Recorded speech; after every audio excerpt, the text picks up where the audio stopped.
Did you know that the president of South Africa earns more money than the chancellor of Germany? I didn't know that.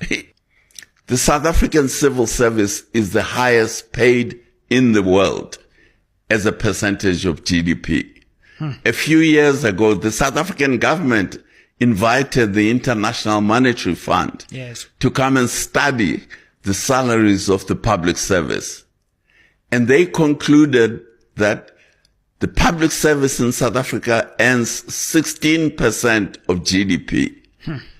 Similar countries to us at the level of development, like Chile in South America, Thailand in Asia, is only 6% of GDP goes to public service salaries. Wow, that's quite staggering. So it's a huge amount of money that is going to civil service pay. So everything we produce as a country in a year, 16% of that must go back to the salaries of the public service. And then we want to increase tax. Yes, to add pay for that. To all that. In part. So what we should be doing is to say, take that, to cut the civil service pay back to similar countries, and take that 10% that we save and put it into investment, into building infrastructure, into building new universities and so on and so forth. That today our investment as a percentage of GDP is only 15%. If we took that 10% and added, we'll go up to 25%.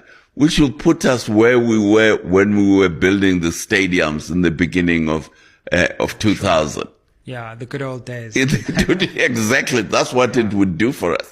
So the first obstacle we're sitting with in South Africa is the overpaid public service. But the public service is part of the middle class that controls political power. And the ministers, by the way, are included in this pay. Did you know that the president of South Africa earns more money than the chancellor of Germany? I didn't know that. South African economy is a fraction of the size of the German economy.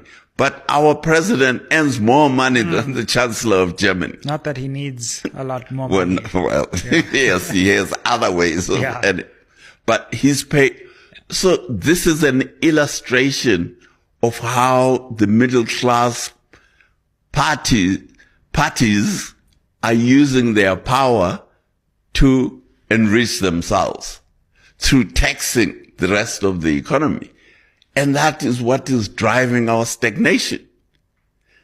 Now, if you went to the government of national unity and said, take off 20% of GDP from the salaries, they will all refuse. Because all of them, whether they're DA or ANC, are being paid these phenomenal salaries. The town clerk in Cape Town is earning the same salary as the town clerk in Johannesburg, and these are hugely inflated salaries. The mayor of the DA, the mayor of the ANC, the mayor, who else is there? Got a mayor. They are all being paid this phenomenal salary. So to come back to your question, what should we do to kickstart the South African economy to get it to where it was in 2005, when it was like starting to pick up? Absolutely. We have to cut back on this overspending on the salaries of the public service. Then that gives us a foundation on which to start building, because according to the National Development Plan, we should be at 30% of GDP going to investment instead of consumption, which is what these huge salaries do. So that is the short answer to you. Now, who is going to do it? As long as the middle class control the political power, they will never allow you to do it. Unless you get a Deng Xiaoping who reforms, which we are not getting.